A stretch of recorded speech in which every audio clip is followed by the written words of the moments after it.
Hey guys. How's everybody Hey, doing? everybody. How you doing? Doing great. Got some more. This time, my son, bless him, came to help me clean out the storage building behind my house. So last weekend we got most of the stuff out of the storage closet to make room for hopefully where my freezer is going to go, so I can go in with my daughter and get a cow or part of a cow. And so this Nice. time we got out there early and got to sweat. And of course, he and his wife, actually, she came too, and they did most of the work. Bless them. I'm so grateful. But anyway, that's what I've been doing That's today. So nice. I've been finishing loading up the car with stuff to go to the Goodwill. So do you already know where you're gonna buy the cow? Yeah. There's a place that's about maybe 3 or 4 miles from me, actually, Nice. going toward Mount Juliet.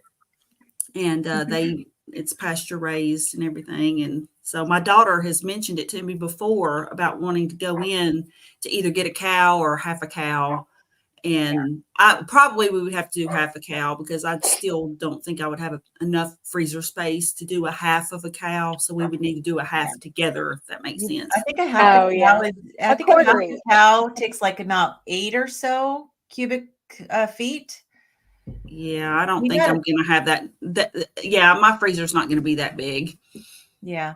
But there's guides online. Like if you Google, like, how much space do you need to store, beef or whatever, that'll give you like quarter cow, you need this much cubic freezer Oh, space. So you can go and check it, and that'll help you make a decision.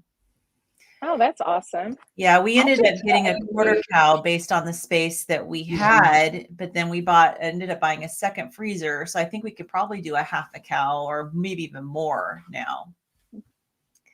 So I just got a hey, new freezer, so that's pretty oh, awesome.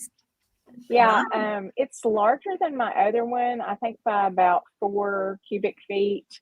And I had a big one before, but my dad bought it for us probably 20 years ago, maybe yeah, about 20, 22 years ago. Mhm. So it definitely needed to be replaced. Yeah. It's on its way out. You can buy a chest freezer nowadays for Mhm. pretty inexpensive. So my whole thing, Yeah, like this one was on sale. we have an upright freezer that we spent a lot of money for, which is kind of our main one in our garage. And then we also in our garage have a chest freezer. And my biggest thing about the chest freezer was like, okay, I don't want to have to go digging to the bottom to find what I want. So my strategy, and we haven't used it yet for the beef, but my strategy is I'm going to be very organized, and I'm going to sort my beef according to the piece, and then I'm going to put pieces of each on each layer.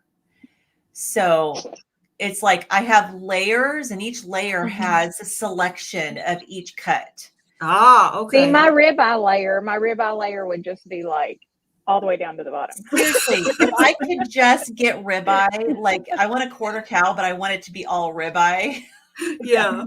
And that's But why I don't really want to get a cow, because I don't think that I don't know, I just don't think I would utilize it to the best of, it.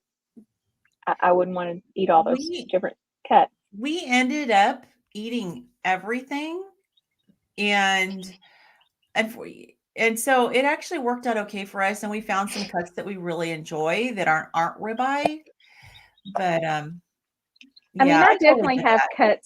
I definitely have cuts of that aren't ribeye that I do enjoy.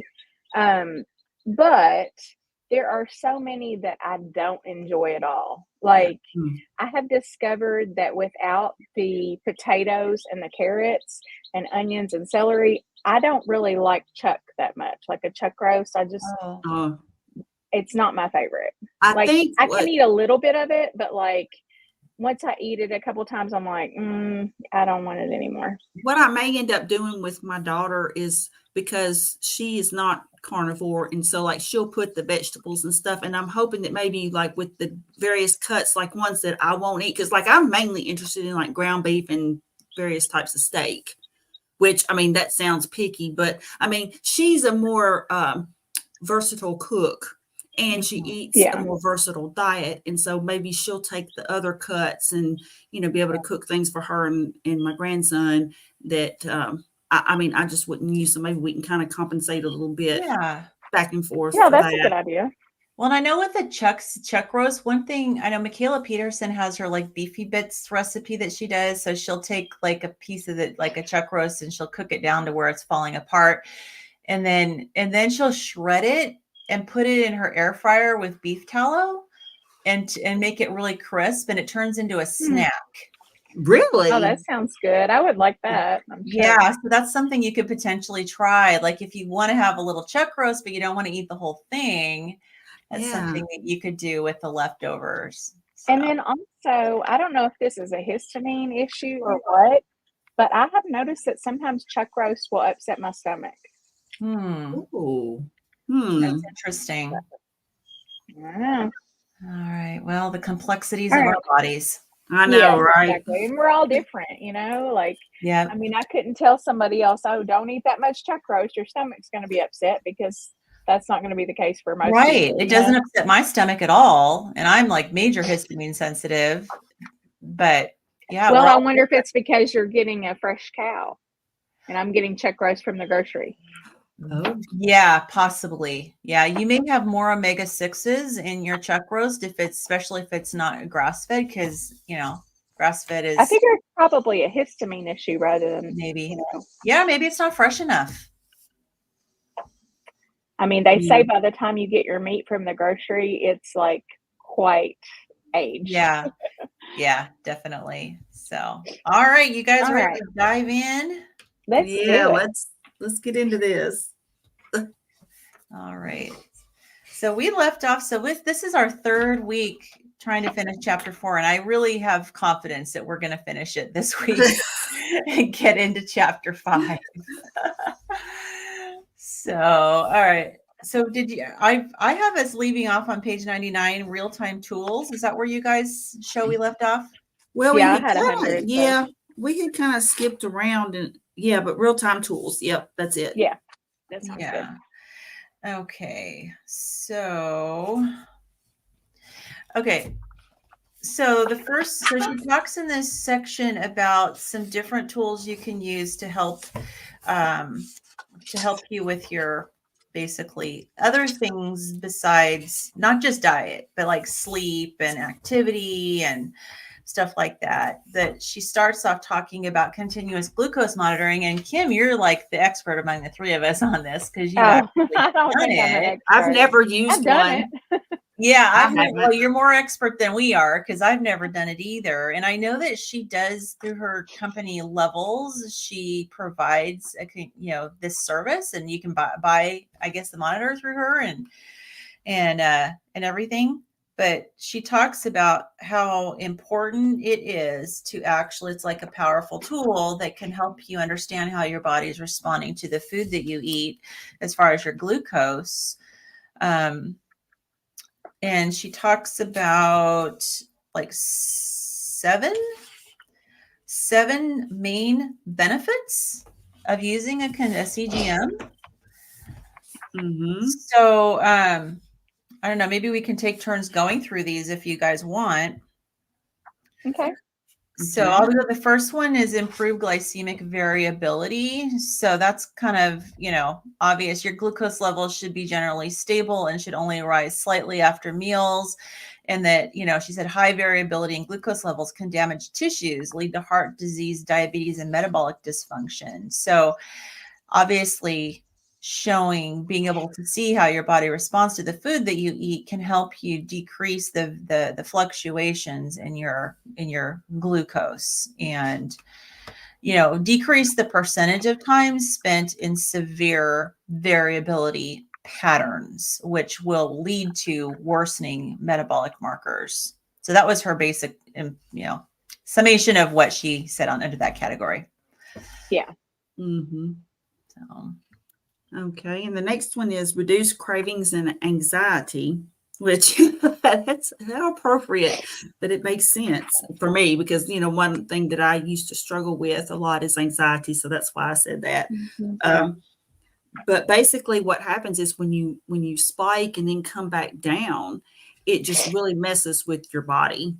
And it messes with your head. The glucose dips or reactive hypoglycemia can predict how hungry people will be later in the day. So that's another thing. People start craving foods.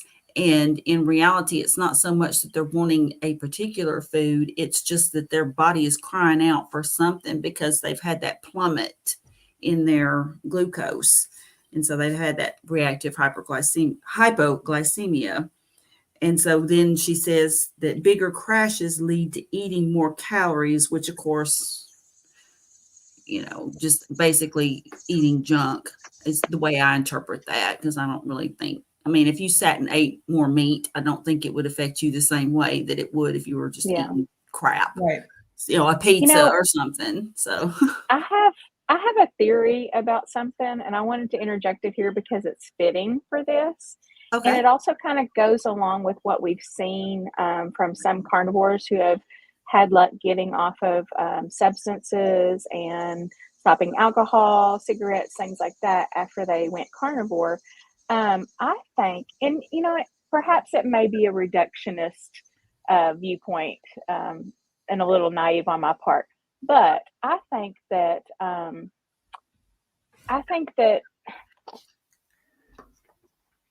along this lines, I've lost my thought now. It's like literally mid thought and I've lost it. That's happened to me before. Oh my gosh. It literally during a live. I'm so sorry, guys. Hey, it happens. It had to do with what you were saying. And it was like, oh, I know what it is. Okay. So our cells are like seeking this stuff to fulfill them, to help them grow and be a whole human being. Right. And so sometimes I think we can mistake that seeking. We don't know if it's a hunger or we might mistake it for seeking a substance, is what I was trying to say before I totally forgot what I was saying. So, and the reason why I say this is because as someone with ADHD, which I also think is like a deficiency problem, and it has gotten a lot better, and I did get off Adderall. So I always felt like almost my whole life, I felt like this craving. I felt like I didn't know what it was for. And sometimes I would feel it with food. And I think that, that is my cells, that is my body just crying out for like nourishing food that I wasn't given, my body. I was given it junk and it can't build with that. And it just continues to. And the same thing with like processed foods. You continue to be hungry because you're not feeding your body what it needs. But anyway, sorry.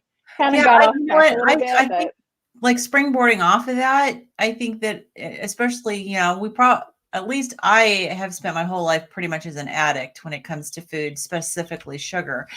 But I feel like I agree. And I think that often we'll turn to something that's going to, instead of meet the needs of the cell, we'll just spike our dopamine and make us feel better, but not actually meet that need. Yeah. And so that's why. So then we're continuously seeking that, Yeah, it helps for a little while, but then we have the crash and then the craving comes right back. And so we look for another dopamine spike and we're never really meeting the nutritional needs of our cells. Yeah.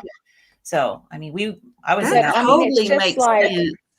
That feeling. And I have often told my doctors, like, I even told one of them, I said, I feel like I want to smoke weed. I don't smoke weed. I don't do any drugs. Okay. But it's like this internal, just like craving, like you just feel like your brain is just not. You're missing something and you want that. You just feel like you're just like yearning for something like. But our bodies do have, and it's that nutrition. Our bodies do have cannabinoid receptors in them.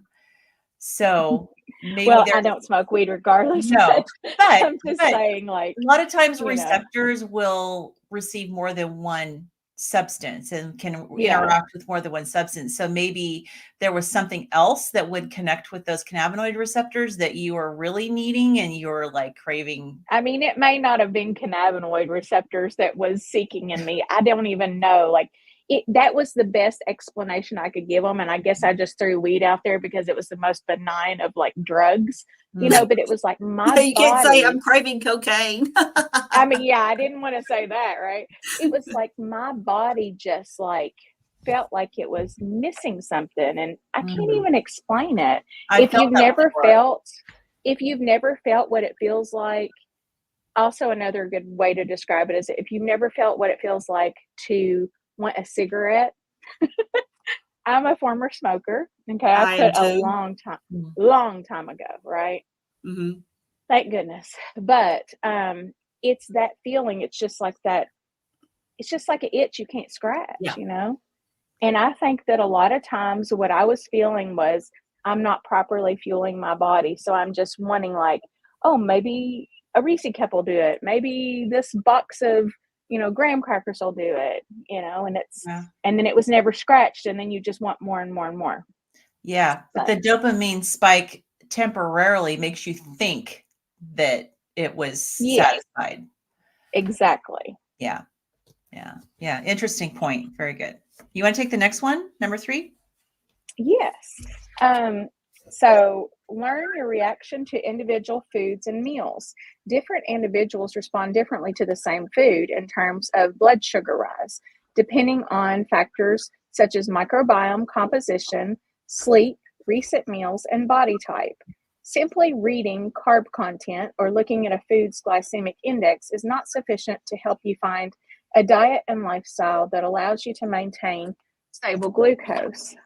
Chronic overnutrition is a key cause of bad energy that overwhelms our cells and causes oxidative stress, inflammation, mitochondrial dysfunction, glycation, and insulin resistance. CGMs can be useful in showing you the exact impact of a meal on your blood glucose levels. An extra large spike after a meal is a clear sign that the meal had too much refined grain or refined sugar and is creating a big stress of food energy for your cells to deal with. Mm-hmm. Yeah, and it's probably good to remind us that she's not a carnivore. So she's definitely talking to people who are eating these other food categories.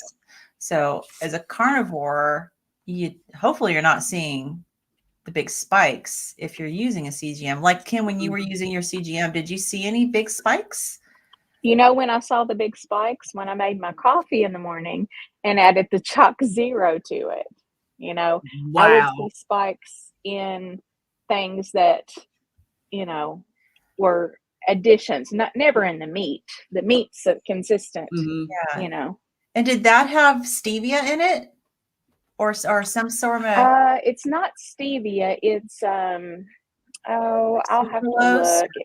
I can't remember which one it is. I think it might be sucralose. Okay. But everybody in the low carb community has always, you know, said, oh, Chalk Zero is just so good. So I thought, okay. And we got it free at the keto conference, you know, at Keto Palooza. So I thought, well, it must be okay. No, it is not Interesting. okay.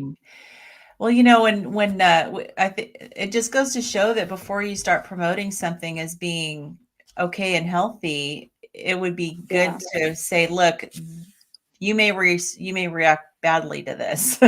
This may spike your blood sugar. Yeah. You know. I definitely would not promote this to anybody as a low carb option. It's just, it's not.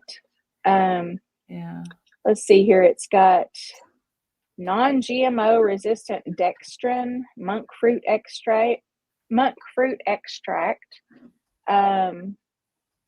natural caramel flavor. I don't know like what that is. What is a natural caramel flavor? Well, she talks a little bit, like I think in chapter 5, she talks a little bit. She just briefly mentions natural flavors as not really, they can contain chemicals. Yeah. So, yeah. I mean, it tasted good because it was sugar. Yeah. You know? It's interesting. And then it also has 9 grams of total carbohydrates per Woo! per 2 tablespoons. Okay. Which I don't know how much is in a Whoa. pump, but I was probably doing 2 pumps. So Okay. that was probably at least 2 tablespoons. So you were getting some carbs Yeah. too, in addition to Well, those. not only the carbs, but like just it's monk fruit is sugar. I mean, Yeah. and let's see, what did I say the other one was? Wheat or There was something dextrin. resistant dextrin. I don't know. They like to call it different names, but it's sugar. Yeah. Mm-hmm. Interesting. And your body treats it as sugar, you know? Yeah. All right. Next one, this, number 4, which is a benefit. Learn how to use strategies to stabilize glucose. So that's pretty self-explanatory. Basically, if you're watching to see how your body responds with the CGM, to your food, it'll help you avoid the foods that are causing spikes. So that's like super obvious. Mm-hmm. Then next, she's talking about training the body to be metabolically flexible. And I mean, she mentions if the body is constantly getting fed glucose, then the body's preferential source, which is the preferential source to convert to ATP, it's not going to prioritize burning fat, which that's true. So she says, by learning to keep your blood sugar levels low and healthy enough through diet and lifestyle, we can increase the opportunity for our body to tap into fat stores for energy. So that does make sense there. Yeah, and especially for us that we're wanting to be at ketosis, and we'll help you figure that out. All righty. All right, Kim, you want to take number 6? Catch metabolic dysfunction earlier. Fasting glucose can remain low despite increasing insulin resistance as the body pumps out excess insulin to overcompensate for an insulin block. By viewing a continuous glucose curve on a CGM, we can see more subtle clues indicating early dysfunction, like how high our post-meal glucose levels are and how long glucose spikes take to come down to normal. Yeah, that's definitely something that you can't really know for sure unless you're wearing a CGM. Is how long does it take to get back down to normal? It's supposed to be within 2 hours. And some people. Yeah, I believe that's right. Yeah, because that's why we would check postprandial blood sugars, with patients, and it would be 2 hours. All right, fascinating new word. Dr. Boz was talking about Ozempic. Her theory was the reason some on Ozempic also get over addictions is GLP-1, which you can also increase through a proper diet. Oh, interesting. Well, I know a lot of carnivores are, like I said before, they're getting over their addictions, or they're just not feeling that, that longing that I was describing. They're not feeling that as much. Yeah. Yeah. Once you push through the withdrawal phase, it gets much easier. So yes, Dr. Boz had Mike said live. Okay. So seeking dopamine, especially in formative years, trains our receptors to seek the wrong things. This can apply to addictive food too. Yeah. That's got to be hard to retrain, but like it took me probably 3 to 4 weeks after going off carnivore to really kind of get through those sugar withdrawals. But then I feel like it took me maybe several more months to really feel like I was over the addiction, like completely over it, to where I wouldn't even notice sweets if I was around them, like didn't even faze me. And that was so cool when I figured it out. It's like, wow, I didn't even notice that I was around sweets all evening. And that never would have happened before, but that took several months. I just kind of like trained my brain to look at it as poison, and that works most of the time. That's good. There are weak moments, though. Except for your M&Ms. Well, and for me, bread is synonymous with bloat. So I won't touch bread or pasta. Just won't. I just know that I look like I'm about 3 or 4 months, starting to get that little pregnancy pooch. That's what I look like if I eat bread or pasta. Mm, So it's like, So interesting. I find it much easier to stay away from those. Like if there is a cheesecake there, We know how tempted you are with and cheesecake. and awesome and we'll, take a sliver of it. I just don't take it home with me. They always try to give it to me too. They say, "Oh, here, Carrie, you can just take this home with you." I'm like, "No, Just take that I home. can't." Well, nobody's perfect, but we just do the best we can. And then some Yeah. of us have to learn hard lessons through being stubborn, and that's okay too. Yeah. Well, I can tell you that if I eat bread, I will regret it. So I just Me don't. I don't eat too. bread or pasta Oh yeah. anymore. I used to Yeah. bread was my go-to, anything that was bread or starchy carbs and pasta. And Yeah. yeah, that was Well, you know what I have found that really scratches that itch of the wanting bread if I ever do? And I don't really crave bread much anymore unless we go to like a really nice restaurant where they have like the good bread. I Yeah. don't Yeah. ever want like sandwich bread or anything No. like that. But what really scratches that itch for me is I made some chaffles out of egg and cheese, and it was just like half a cup of cheese and then one egg, and it makes two chaffles, and to me it tastes like cheesy bread. It's nice. really good.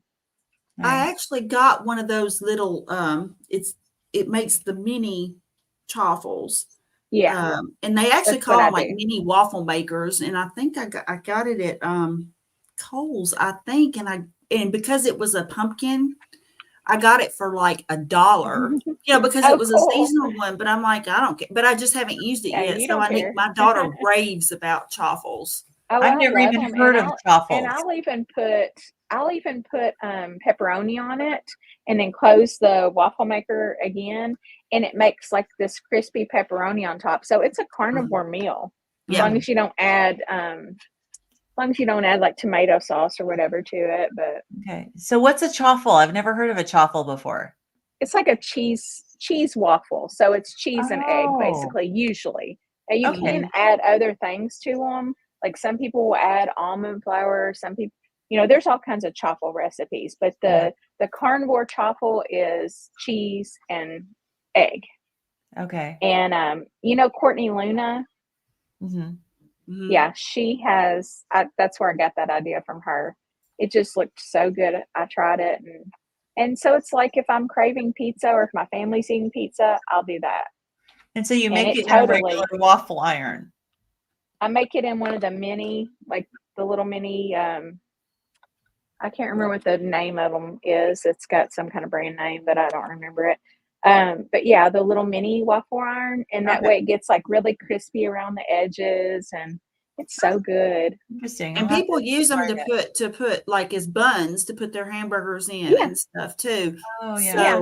yeah, So so that you can make a bun. I've just never done it. And my daughter, she's one of these people that can just spot a bargain a mile away. And so she saw that little chaffle thing, but it was a pumpkin. But she was like, "Who cares if it's a pumpkin? You can make your yeah. chaffles with this." And I was like, I "Okay." agree.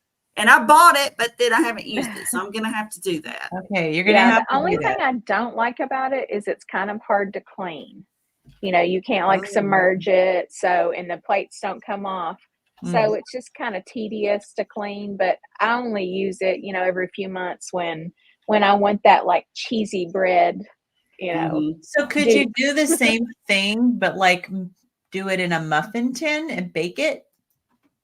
It wouldn't be the same because that waffle iron really like just crisps it up, Mhm. and Okay, so it's the it's not texture. quite the same. Yeah, Okay.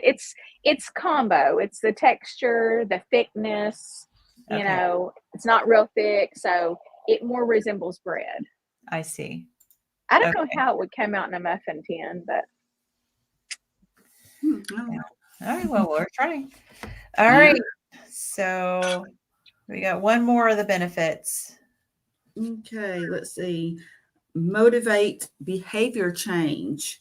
Seeing real-time glucose data and the impact of meals and activities on glucose levels can motivate behavior change and encourage healthier choices, which can lead to better overall health outcomes. And so that would be true. And I am curious. I would like to get a CGM. I think I'm going to ask my doctor to order me one.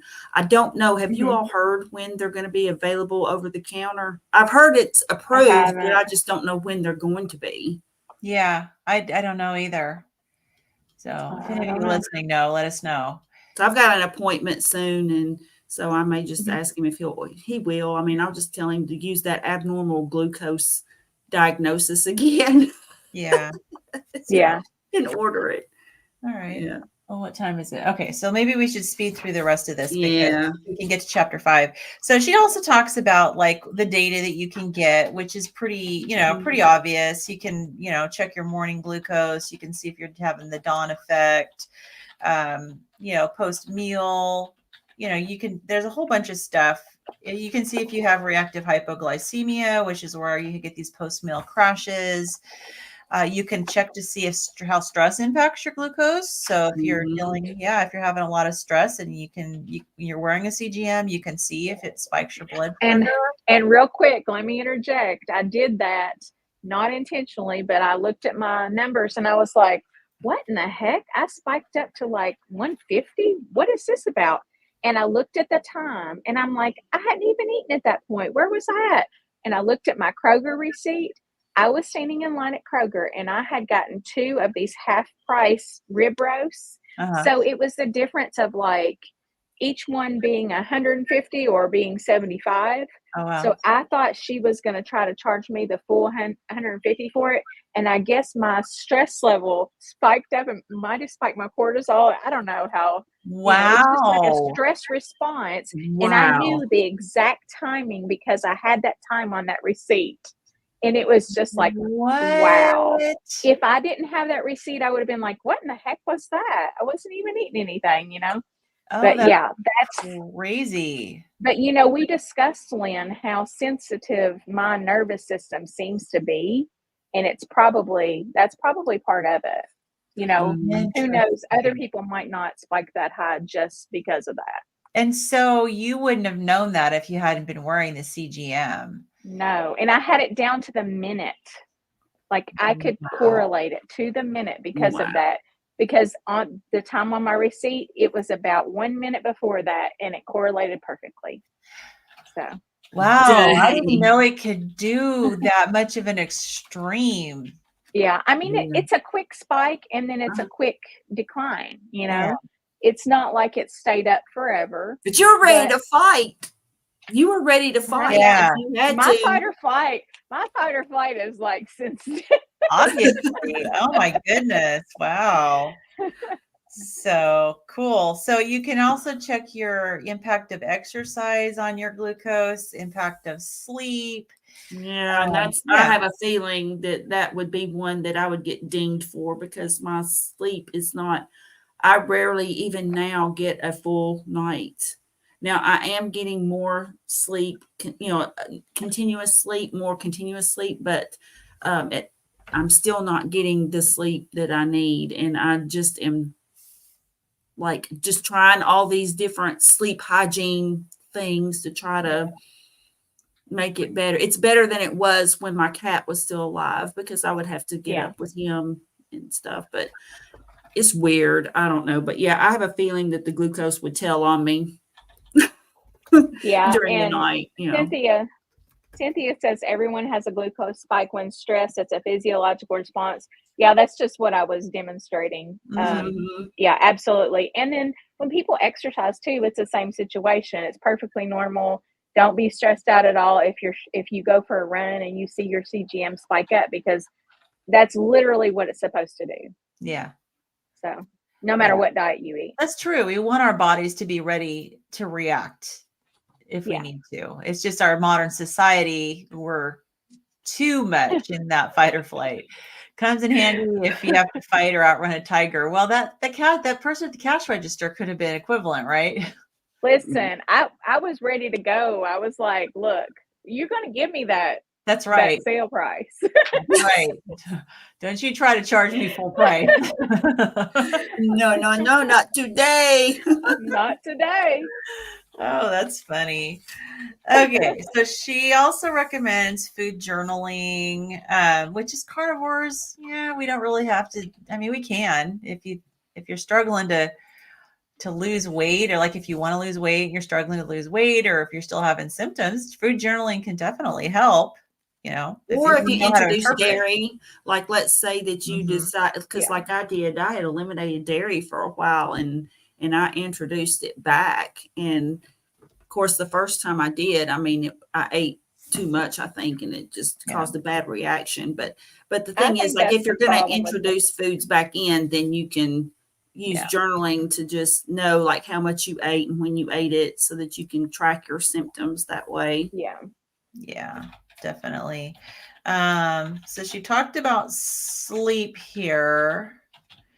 And I think she's going to talk more about sleep in a chapter coming up, but she said that there's actually wearable sleep.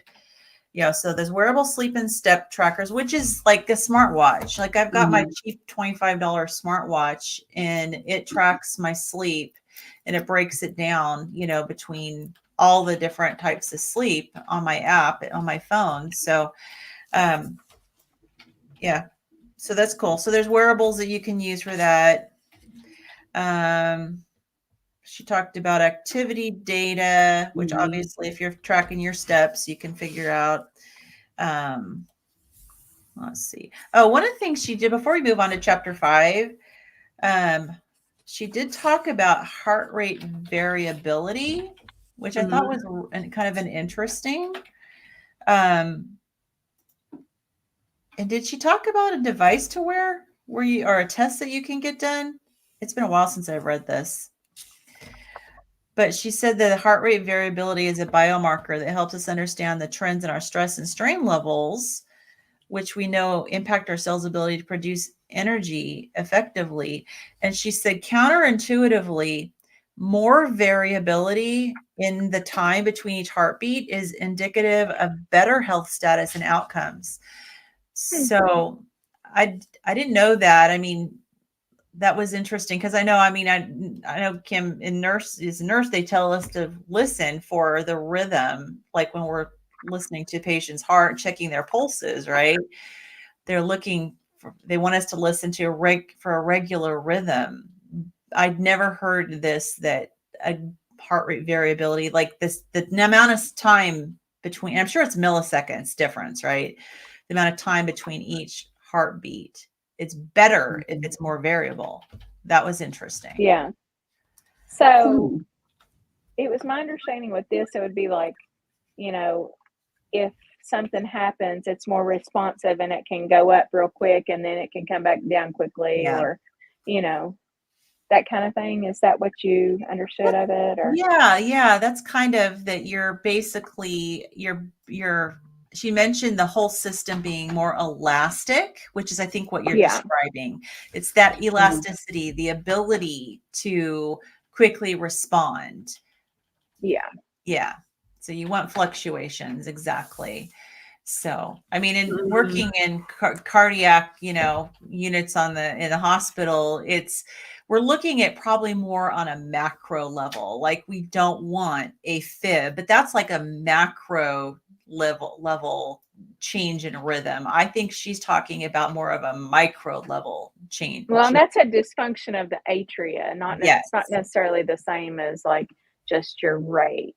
right. But what Cynthia said here, which is why your heart rate variability is higher if your BPM is lower, your beats per minute.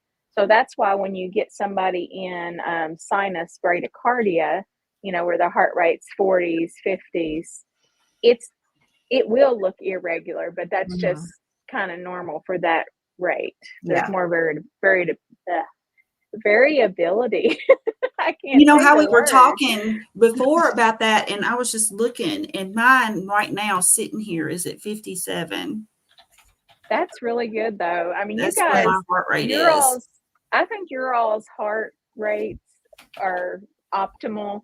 Mine is definitely, well, it's more optimal now. It's like 70s and 80s average. You know, and that's pretty average for most people.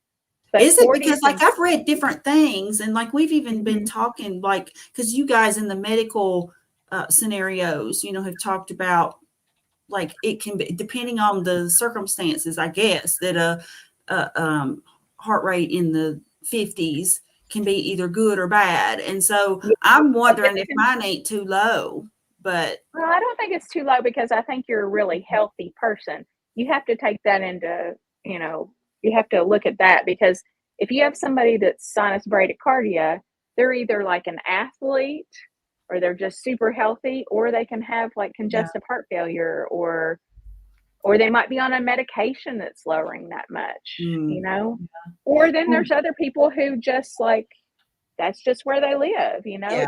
There's so much like you can't really say, oh, that's healthy or that's not healthy. You have to look at the whole big picture, So I'm looking at my app for that connects with my watch. And so like for yesterday, my resting heart rate was 62 and it gauges it on scale and it's right. It says perfect. So it says the resting Yeah, heart that's rate. really good. The resting heart rate is excellent in women aged, so it says my resting heart rate is excellent in women aged 56 to 65, which is my age range. But my average heart rate for the day was 85 and the range of, when I'm not resting was between 76 and 96. So it looks at a variety of different things, but this is what she's talking about too, is these trackable things, which can really help provide some insight. And Cynthia's right here. Like if if we're talking about people disease free, okay, in general, the lower your heart rate, the fitter people tend to have a lower heart rate. Yeah. And that's probably why mine greatly improved when I started eating, a proper human diet. Right. Just keto will get mine down to the 70s and 80s. I don't know what it is, and it may be just that chronic stress of having chronic candida. It's an indicator when you're above 100. For sure, it's an indicator like something's going on here. Like it might be something mild, but something's going on here that the body doesn't like. The heart's not living. Yeah. Yeah, definitely. Okay. All right. Yeah, I was a little bit worried about that because depending on what that's good. Because I'm not like an athlete, like I was interpreting like somebody being healthy. I mean, I am healthy, but I was just interpreting that as being like athletes who are like, they're buff and they're, I don't know, exercising like 2 or 3 hours a day. And they're very like maybe somebody that plays in the NFL or something, Well, I mean, there's a natural variation in people, period. Like you cannot just look at a heart rate and say, oh, this person's healthy or not healthy. Yeah. And for looking at you, knowing what you eat, knowing what your health conditions are for the most part, I mean, it seems perfectly fine to me, but that's just my personal opinion. All right. Yeah, I am not your nurse, right? That's right. Disclaimer. I'm a nurse, but I'm not your nurse. So she says, this is one last thing I want to comment on. One second, Lynn. Lots of people have heart rates in the 50s, period. Yeah. Okay. Just like normal, everyday people, whether sick, not sick, lots of people have heart rates in the 50s. Anyway. Okay. Go ahead, Lynn. Sorry. So yeah, just one last thing that I kind of underlined in this section that I wanted to mention. She said low heart rate variability indicates that the gas pedal of stress and strain is too high and the body, particularly the vascular system, cannot relax. Yeah. Yeah. So that was kind of a good summation of like why the underlying reason for low and heart then rate not only not relax, but it can't tense up either, because like look at people with POTS, people with orthostatic hypotension, they stand up and their heart rate's like, but their vasculature's not able to respond. It's not flexible. So yeah. And she did mention something called a WHOOP, WHOOP, which is an innovative wearable that tracks heart rate variability, fitness, and sleep. So I need me a WHOOP. I need a WHOOP. I'd never heard of a WHOOP before. Okay. All right. You guys ready to move on to chapter 5? Yeah. Let's do it. Awesome. I thought we would never get out of chapter 4. I know. I think chapter 6 is going to be similar because it's long. Yeah. Okay. Yeah. But all right. So chapter 5, the 6 principles of good energy eating. I was a little mixed in my opinions on this chapter. I don't know about you guys. Yeah. Me too. So Yeah, and I try to keep an open mind because I don't think everyone needs to be carnivore. So just to clarify right up front, I do try to keep an open mind. But there were some things I even texted these two about it while I was listening to it. Because I'm like, oh my gosh, I don't think that this is so. Anyway, we'll get into that. Yeah. yeah. So you want to start and summarize? Oh, and Mike says chapter 4 is like driving through Texas. Yeah.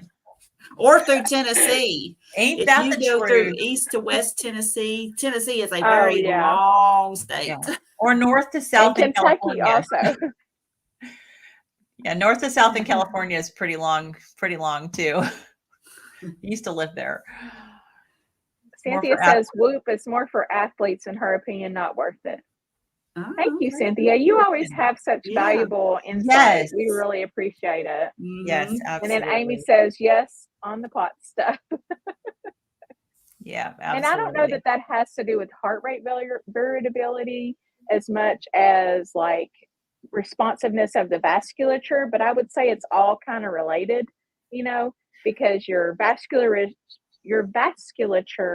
attempts to respond to your heart rate. And when it can't, that's when you really have some problems there. Yeah. Anyway. Yeah. Okay. So she All right. has different principles, 6 principles of good energy eating. And the first one is food determines the structure and function of our cells and microbiome.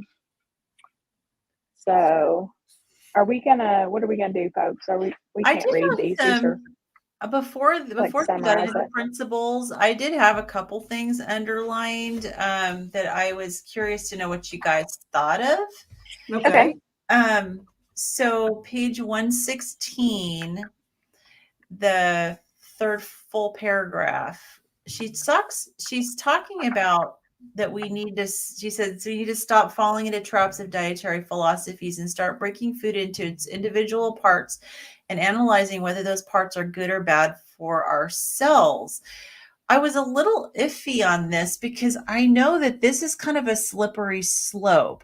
Like when we hear so often about how, okay, this food has this nutrient, so therefore you should eat more of it. And when you break the food apart and you look at its individual components, I feel like you can get really, like, you have to be careful because things work synergistically. Mhm. Yeah. And I feel like that the approach of saying, okay, well, we need to just analyze the individual parts of a food, you're at risk of missing those important synergistic effects of the food as a whole. So I don't know, is that just me or did you guys and kind of wonder then, about that too? so along those same lines, you can't very well just look at like a certain plant and say this plant contains this thing that can do this for you, because that's what the whole news and everything does with these studies, Right. where like how much of that particular component of that plant will do that thing, like are we going to have to eat 20 pounds of it, that kind of thing. Right. And that's where they end up adding and fortifying garbage foods by making us think it's healthy because, like, oh, we added vitamin D to this, or we added this nutrient to this, but yet the food's still garbage. Yeah. Right. And There's is that, it in and the then form of also, vitamin D that you can absorb? and like, but yeah, exactly. And like Dr. Chafee talks about too, like, yeah, these plants may have these various phytonutrients and vitamins, but there are other components in those same plants that prevent you from utilizing those. Yeah. And there's anti-nutrients that are actually toxic to our systems. Yeah. So I mean, I understand she's saying what she's saying, but I kind of sat wrong with me. Like, Yeah. she's talking about a whole food approach to eating, but then now she's talking about breaking it down into this level, and it just didn't sit right with me. Yeah, Yeah. I feel the same. And there again, like you guys, I want to keep an open mind because I like to learn, and Hmm. she offers a lot of valuable information. At the same time, it's like what you were saying, Lynn, about if they add vitamin D or they add this, like milk being fortified with vitamin D, it is fortified with it. And, everybody thinks that, oh, milk just has a lot of vitamin D in it, but that's not true. If you look on the jug that you buy at the grocery store, I can't Yeah. really speak for the kind that you get from the farm, farm fresh, but it's fortified with vitamin D. And so you're like, so you're saying that you can take a nutrient, to focus on a nutrient that's a single one versus, I don't know. It doesn't, I agree with you, Lynn. When you isolate it like that, you're not taking into consideration how it works with other nutrients, good or bad, that's in that same food. Mm-hmm.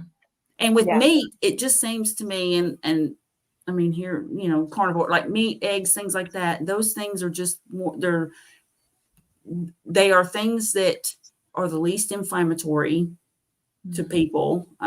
Most people I know of that do eat meat that haven't been deciding that they were going to eat a specific diet for other reasons. But meat doesn't, you don't hear somebody saying, oh God, my stomach's killing me because I ate this meat. It's usually some other food that they ate that bothers Yeah. them. Like some people, it's salads, like Oh, the yeah. raw vegetables. And that's the same with me. Hmm. So it's, yeah. And you're I not going to agree. get the seed oils, and you're not going to get any of the glyphosate. No pesticides are going to be on your meat.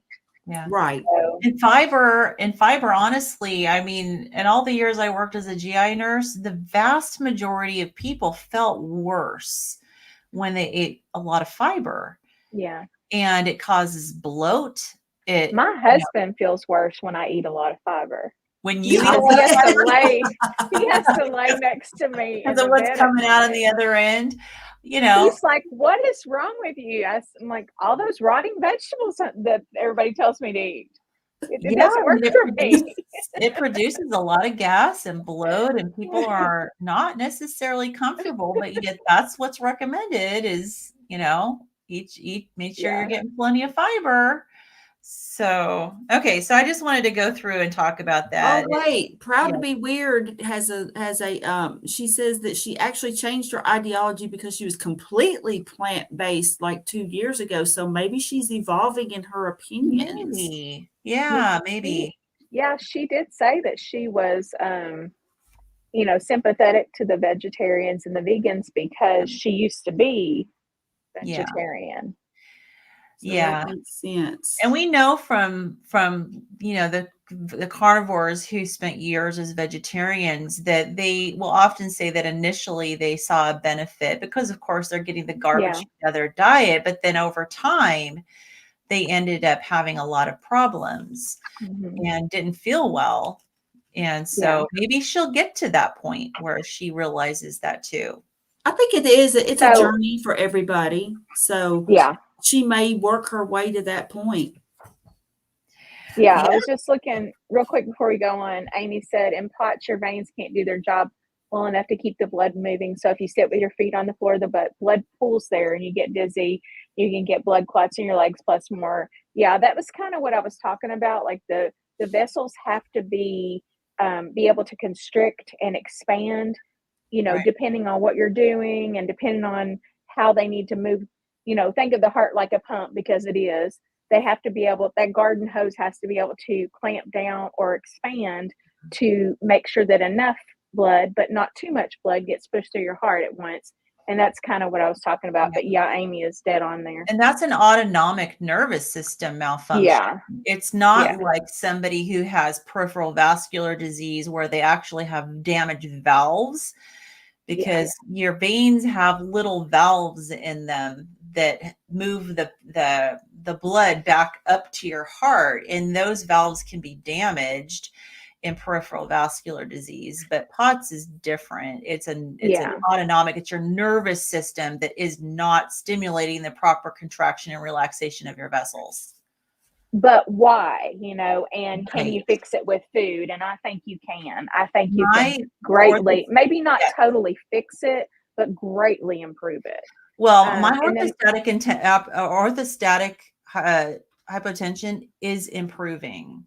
And so awesome. maybe it takes a little while, but I'm definitely seeing it's improving for Yeah. sure. And you can't not exercise, though. Exercise, you need to do it, even though it's challenging. I need to do more of that. I really do. Yeah. Mike says Dr. Means makes a great case for more fiber for gut biome. She's not anti-keto carnivore, but she's not against plants either.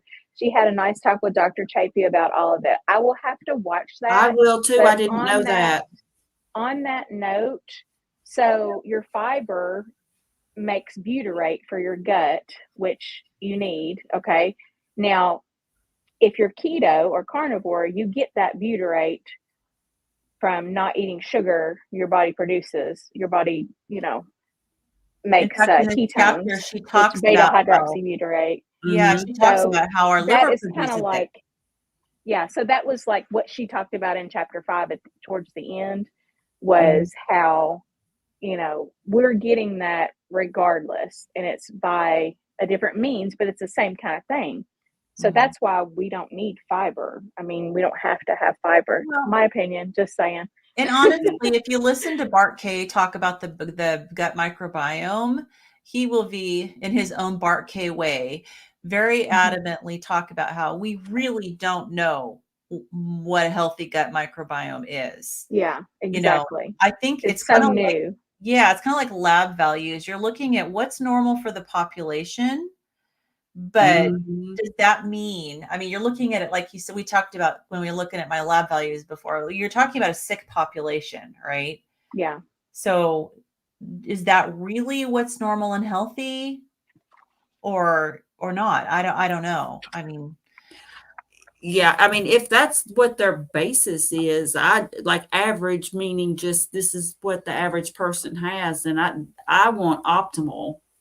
I don't want, I want healthy, whatever healthy is. Yeah. Well, and everyone has a different, a little different gut microbiome, and it can vary depending on like where you live and the foods you eat. We know it's very flexible, right? It doesn't take very long for it to change if you change your diet. And so there may be like multiple thousands, millions of functional gut microbiome, compositions that we're just, I think it's an area of study that's still really fairly new. Oh, definitely. Barking Squirrel says butter contains lots of butyrate. So eat your butter, folks. I love that little picture. It's so cute. I know. It's adorable. It's adorable. Okay. All right. So who wants to go to principle 2? Okay. Oh, wait, let me look through. I had a bunch of things that let me make sure there's nothing on principle 1 that we didn't really talk about it. Let's see. It talks about it. Did we not? No. Yeah. You've read the title and then I interrupted you. I read the title. And then I interrupted you and went backwards. It's okay. We do this. We like to bounce off each other and go back and forwards. It's okay. Yes. So let's see. So she talks about, the food determining the structure and function of our cells and membranes, that they're the bricks, we call them often building blocks, right? She calls them bricks. And let's see. She talked about adjusting the dietary intake of omega-3s and omega-6s and can change the membrane ratio in as little as 3 days. Wow. As cell membranes turn over rapidly. And of course, as we've learned from many books, is that it's important to have more omega-3s, quite a bit more omega-3s and omega-6s. And omega-6s are predominantly, you're going to get those if you're eating seed oils and the garbage food. You're going to be inundated with omega-6s, which are pro-inflammatory, whereas omega-3s are anti-inflammatory. But she talks about more than just being structural bricks. Food's also a signaling molecule that directs key function in cells and overall body, including how our genes are expressed. I thought that was interesting because she talked a little bit earlier about that our genes don't determine most health outcomes. She says, what we eat and how we live impact our gene expression and cellular biology, determining our outcomes. So I've heard so many times people talk about like, well, genetically, I mean, I have this disease or I have this, chronic illness because it's in my genes. It's like, my family has it, but she's saying no, that genetic expression is unlocked or locked based on what you eat. Yeah, and that's about epigenetics, right? Yeah. Which means above the genes. So like you're born with this set of genes, but which ones are switched on or switched off depends on what you do, what you're around, what you're exposed to, what you eat, all that kind of thing. Yeah. Yeah. And she talks about, benefits of cruciferous vegetables to help combat oxidative stress. Oh, I'm sorry to laugh, but y'all, I just had this thought that I had to text to these two lovely ladies during reading this, but go ahead, Lynn. Okay, now I got to check my text messages, which I didn't get yet. It just reminds me how often, when I was working in GI, we would tell people to avoid cruciferous vegetables because they're so gas producing. And people would be often so uncomfortable eating cruciferous vegetables. And I kind of think like, as she's talking about, okay, well, these vegetables are good. They can help combat oxidative stress. Okay, so what about figuring out why you're having the oxidative stress instead of throwing vegetables at them? Like maybe some of the other foods you're eating and maybe, might be contributing to the oxidative stress. So let me read what I texted to these ladies. I said, oh, wow. In chapter 5, where she is saying that what the specific foods say to our cells, what the cruciferous vegetables say to the DNA. And what she said was, they say to the DNA, it's a tough time and we must produce more defensive. I said, wow, I don't think that came across how she intended to me anyway. To me, it says if we're eating them, it's a tough time and our body is in a defense mode, not a relaxed, natural fed state. Mm-hmm. So to me, that means like if you're having to eat that stuff, the meat is scarce, and your body should be like on its defense. Right. But, I might have read too much into it. I'm sure that's not how she intended it. I don't think she meant it that way at all. It was just interesting. But you know what? I agree with how you, she though. went down each one. Yeah, because she's talking about it. Our DNA is saying these things. And I think that I agree with you. Mm-hmm. I think that if we're in our more ancestral way of eating, if we're eating cruciferous vegetables, it's because meat is scarce and where our defenses are up. It's not that, we need to heal those, we need to use the cruciferous vegetables to help support our natural defenses. I don't think that that's really, I mean, mm-hmm. I wouldn't approach my eating that way for sure. But let's see. So I actually put next to the section on page 121, the very last paragraph where she talks about fiber, all I put in the margin was no. And we may have some confirmation bias going on here too, y'all. Maybe a little bit, but speaking from experience, though, I mean, I can just say that when I've eaten this fibrous stuff that's supposed to be good for me, it has made me feel worse, bloated and constipated, and just not. I mean, I spent so many years working as a GI nurse. That's why I put no, because she talks about fiber, and she says, basically eating it allows for a robust gut lining, which minimizes chronic inflammation. And that's where I put no. I work with so many hundreds, thousands of probably not hundreds of thousands, but thousands of patients over my years as a GI Yeah. nurse. Fiber did not help them feel better. Just the And opposite, actually. I can remember it. Of course, this was before I was carnivore and I was still in the GI nurse mode, listening to all the GI doctors and having patients push back. And when when I'm talking to them about fiber and pushing Yeah. back and saying, look, Mm. it makes me feel worse.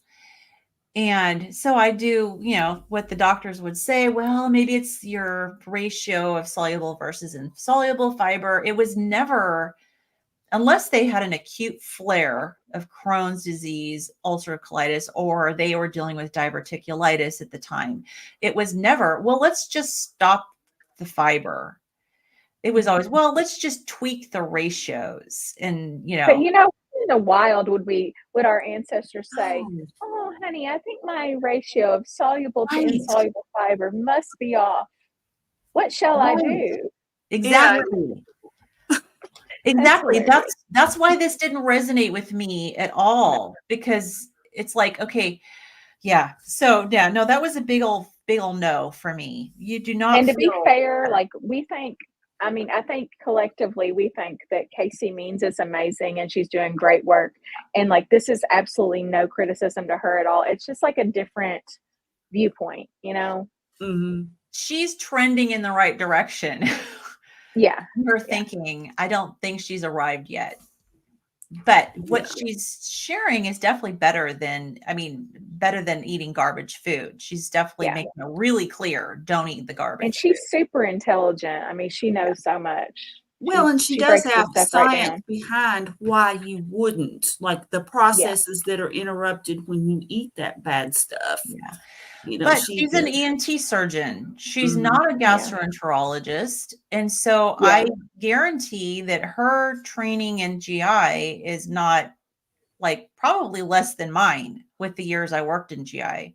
hmm And didn't probably her experience with GI patients is very, very limited, because it's most of the time when a GI patient is seeing an ENT doctor, it's more upper GI issues because they're trying to figure out, are your throat issues from an ENT problem or is it a GI problem? I doubt very seriously she dealt with anybody with colon problems or small bowel problems. And so I know just from firsthand experience with these patients that they are not happier with more fiber, and it definitely does Yeah. not improve their gut. Same. I've seen that firsthand. Mm-hmm. Yeah. So not that I'm going to like challenge her on a live stream or anything, because I'm sure she could talk No, around I'm me. just trying to say like we are really supportive of the work that she's doing, just because we don't necessarily agree on every aspect. Right. I wouldn't want her to think that we were being critical of her. It's just like we've experienced something different. Put it that way. Yeah. And even with the GI map test the stool test that I had done, and it showed, my naturopathic doctor was concerned about my low levels of anti-inflammatory bacteria. And I told him, I said, well, maybe I don't need all those anti-inflammatory bacteria because my inflammation is coming down. And so, they're looking at these standard ranges and going, well, you need this much anti-inflammatory bacteria, but what if you're not eating inflammatory foods? Well, what if the bacteria are just there because you're inflamed? Right. Right. And there's just this kind of acceptable normal range of inflammation that we just tend to generally accept in society. Mm-hmm. And I just don't need all of those anti-inflammatory bacteria. Yeah. Yeah. So, all righty. So you guys want to go on to principle 2? Yeah. Yeah.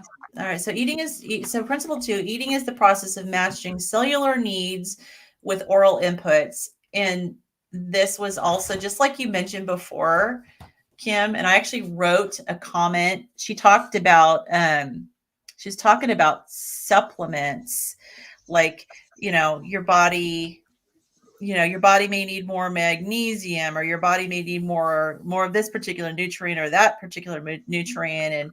And I wrote a comment, our ancestors didn't take supplements. So why do we need to worry about this nowadays? Like, Yeah. just like you were saying, like they didn't know. People like with fiber, but same thing with nutrients, like matching our nutrients with our cells' needs. How can we ever really know that? So the solution that most nutritionists and dietitians give is, well, eat a really well-rounded diet, and then you're going to be balanced diet. A balanced diet. Right, exactly. And then you're going to hit the target without really trying. Yeah. But unfortunately, aim at nothing and you'll hit it every time. Seriously, I mean, if you basically take an automatic weapon and just kind of like shoot it all over the place, you're going to eventually hit the target, right? You'll hit something. Yeah.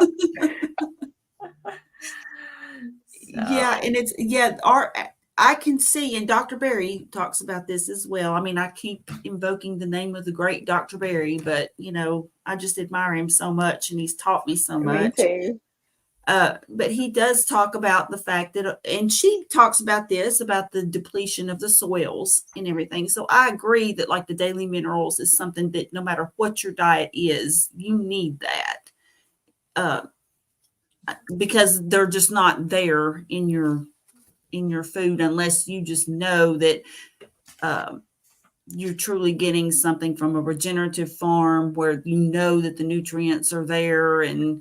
But like he was talking, I heard him on a live stream. I was listening to one, I don't know, it was a couple of days ago, but anyway, he was talking about like drinking out of mud puddles and, streams. Of course, we can't do that now because we don't have the correct bacteria in our stomachs to do that. But I mean, you can get the same minerals if you did that, but you really wouldn't want to because well, so many people are on acid blocking medication, and you're bringing your stomach acid down, and you're opening yourself up to not being able to kill any of those bacteria before they get deeper into your system. Mm-hmm. So it's even. So I can understand why you would need to supplement with some things, or I can see why you might need to supplement with some things to get up to a certain point to where you're sufficient in those, and then you stop because you're getting what you need going forward from what you're eating. Yeah. Yeah, so I think it's important to figure out like the best sources. I know that organs, liver is very, like she even talked about how liver is a really good source of the minerals and vitamins that we need. We know egg yolks are extremely good. And so figuring out like why, like if we are deficient, what do we need? What are we not eating? That's I made myself eat some of those cod livers the other night. I love my sardines, but man, eating those cod livers is just, I make myself eat them at least every other week. And sometimes I can get them down better. And like this time I actually did get them down better. It wasn't that bad, but boy, the time before last when I ate them, I was like, so I've never tried to eat cod livers before. I like the oil. The cod liver oil is actually good. They're packed in their natural oils. They're Icelandic cod liver. Okay. It's the ones that Dr. Berry talks about. So I order them off of Amazon. Yeah. And so I'll eat a 10 about I was going to try to eat them every week, and I've not been anywhere near consistent with that. Well, I remember my dad telling me, I mean, my dad was born in 1926. I mean, he's no longer alive, but he told me growing up that there was 8 kids, and his mom would line them up and pour out a tablespoon of cod liver oil and make sure that they had their cod liver oil. That was just the way they did things. And so they knew something. Mm-hmm. Yeah, they knew. I think they knew a lot more than we know now. And it's almost like we've forgotten how to properly feed ourselves. We got too smart for our own good. I mean, it's like we just think that we're just above all this primitive stuff, I mean, only humans would think that we could create our own foods, just just like, let's just make our own foods instead of getting what's natural. Let's Mhm. just Yeah. make it. It shouldn't cause any problems at all. Right. Right. Right. It's the industrialization of our society and, and we're still doing it. I mean, now there's Yeah. the, impossible meat, Ugh. and those crazy burgers that Bill Gates likes to promote. And I don't know why. I mean, have you tried one of those like before you were carnivore? Did you ever try it? My No. brother tried one and he said that it was like eating, and this was before he went almost carnivore. He said he tried one, I think it was one of the Impossible Burgers. I think, I'm not sure. It was at a restaurant, is all I know. But we were actually talking about this a couple of days ago, and he said it was like it had all the other accoutrements that the burger normally comes with, except for the patty was, of course, the fake meat. And he said it just tasted off to him, like Yeah, it didn't taste exactly. right. Yeah. I mean, I had one of my really good friends is a vegetarian, so she had me try the veggie burgers like probably 20 years ago. And at the time I thought, oh, yeah, if it's meatless, it must be healthier, right? So I tried them and they were disgusting. And So, that's when they were more bean based. mhm. I like those better than the Impossible Burgers. They're I've never tried the other they're those. still not great. They're still not great, but I like them better because they're at least more whole foods based. Hmm. You know, Mhm. I don't know how much What grain. are the Impossible Burgers made out I of? don't know, but they just taste different. They don't taste. Yeah. There's something off, like you said, Carrie. There's something off of that. They taste a little more synthetic in my opinion. Mhm. And just, yeah, I don't know. Like they're trying to be meat, but they missed the mark. Yeah. So, all right. Are we not going to get through chapter 5? Probably not, but that's okay.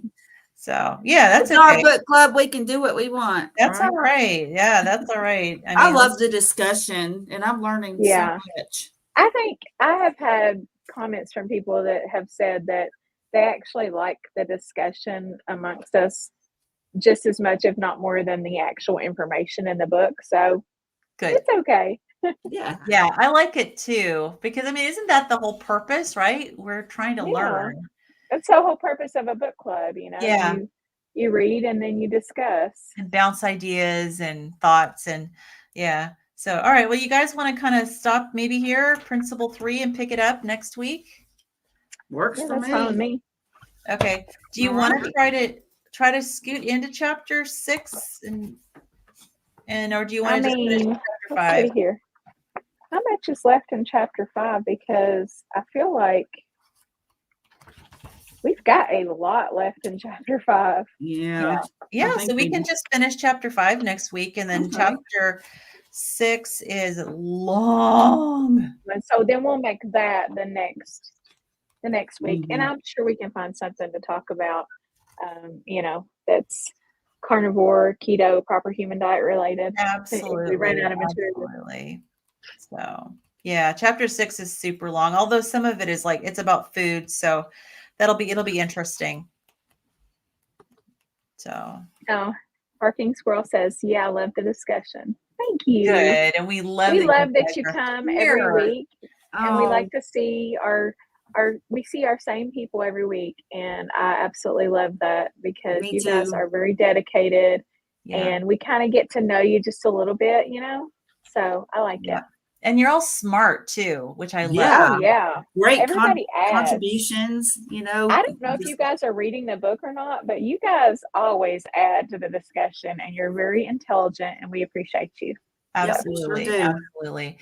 And I wanted to just before we sign off, I don't know if any of you guys that are listening were in Carrie's live stream or saw Carrie's live stream last night for on Homestead How, where we introduced the Healing Humanity documentary team. And I wanted to kind of throw out there, we have a new membership site.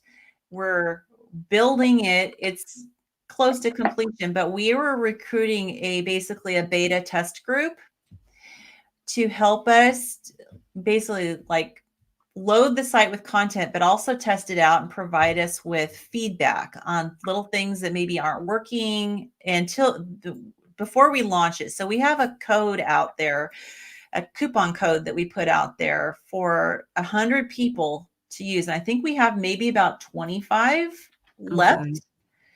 So it's healinghumanity.life. And I'll put that in the. And what is it? So Healing What's the site Humanity, for? the site is healinghumanity.life. Okay. And then the coupon code is HHB1.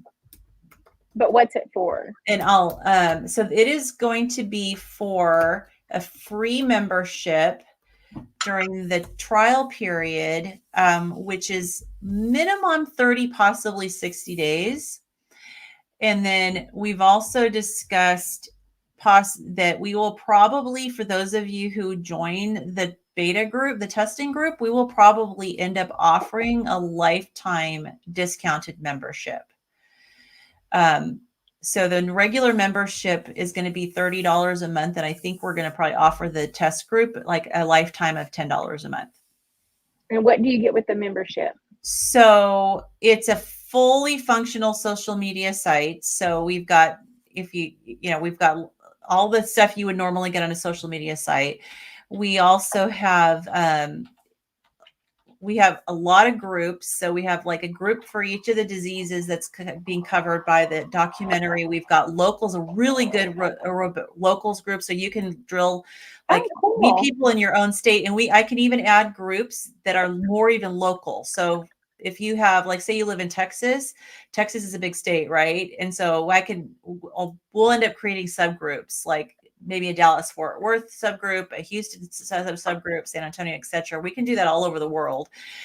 We have courses, which I'm working on. We're not available yet, but I have courses, classes, online classes that you can go through. And there's going to be more. I've got 3 of them right now. We've got several that people are working on that are going to be added. We have live streams. We're going to having the carnivore doctors that are going to be on. We've got Q&As with Carrie and Adam and the different team members regarding the documentary. Carrie's probably going to be showing things within the site about like footage and things that they've been filming that will not be accessible to anybody else off of the site. Yeah. And so hopefully we're kind of like similar to what's on YouTube, only with courses and connection groups, so that you can find local community people. Yeah, okay. It's really trying to get you really connected in the community. Yeah, that's really cool. Yeah, and hopefully it's going to be really easy to facilitate local meetups through the group, because you can book events within the groups. So it's going to be an evolving thing. We're learning all the functionality of it, but it's we're in the infancy stages of the group, and so I'm one of the administrators as well as Adam and I just joined. I'm gonna using your coupon code. Yeah, so definitely appreciate anybody that will come and join us and give us feedback and help us build the site. And part of it, just like if you start a new Facebook group, it has no content in it, right? So one of the things we're hoping is to like build the content, like communicate, share information, and start building the content, because ultimately, once we have the documentary out and it reaches hopefully millions of people, we want to have really good content already there and really good people there that are going to be able to support and help the newbies. So I have a question. Okay. Yes. And this may be more of a Carrie question, but I'm just going to ask you because you're highly affiliated. That Carrie or Carrie? No, like Carrie from Homestead House. Okay. So, the movie is called Healing Humanity, Power of Proper Human Diet. Well, a proper human diet is more than just carnivore. Yeah. So is this going to be more than just carnivore, or is this going to be specifically carnivore? Yeah, it's going to be more than just carnivore. So Carrie Mann has Uh-huh. kind of metamorphosized. Like originally he was just like, oh my gosh, carnivore. Like he literally thought of doing this documentary within maybe the first 3 months of him being a carnivore. Yeah, I And remember. yeah, it was early on. And so, but as he has learned and interviewed so many people, he's definitely expanded his understanding of the proper human diet and Yeah, understands that it's not always carnivore for everybody, just like it's not always lion diet. Like some people need yeah, a lion diet, some people are okay on a ketogenic diet, but everything is going to be basically meat based and under that ketogenic yeah. umbrella. Yeah. Yeah, I like that. That's and see that aligns with I don't even want to say my thinking or my beliefs or anything like that. It's more of like the natural conclusion I've come to after studying this stuff for well, studying specifically carnivore and meat based for over a year now, but studying the ketogenic diet for, many years, Yeah. probably gosh, 6 or 7 years. So that's kind of where my thinking, my leanings are going, and I don't like I am carnivore nurse Kim, right? That's because I want to find my people. If I could Yeah. be, PhD Kim without feeling like I've ripped off Dr. Barry, you know what I'm And saying? we Like, do or like have I'm being Dr. Barry's 100%. permission to use the terminology for the documentary. Yeah. Yeah. Yeah, I know you guys do, but like it would be weird for me to, call myself that because I would just feel like I was sure. stealing his, Sure. I don't And know. I think that's what everybody should call it though, but yeah, and Carrie is it's such a good definitely, he name. now sees it as a spectrum as far as Yeah, proper I think human so. diet. And the real push in for him, sticking to carnivore is really important because, Yeah. for his body. But he definitely understands that there are people who can be perfectly healthy and incorporate some other foods. Yeah. And Okay, I I signed think up that's the too. way we Sorry, I was being oh like good. rude, but I wanted to make sure that I did because otherwise I would forget and then I Mhm. would regret it. I So I'm, think that's the way that we do a lot. We will get really like dogmatic about one thing because we have discovered that it works and it makes us feel so incredibly good. And then Right. we're like, okay, let's not quite be so rigid. Maybe there are people who, maybe their proper human diet involves this and Right. then it's individualistic, like Right. it's different for me, it's different for you, it's different for everybody. Yeah. And then everybody needs to figure out what's best for them. And I'm definitely a proponent of, you know, being as flexible as you can Yeah. and still help, you stay healthy. Yes. Yes. You can join Yes, even my though you eat fruit. listen, they need your levity over there. They need your they really your do. humor. Absolutely. Yeah. I mean, if you're meat based and you obviously you're here listening to us, so you must be meat based, I'm assuming. Yeah. So there's a lot of people who are carnivores that do eat some fruit.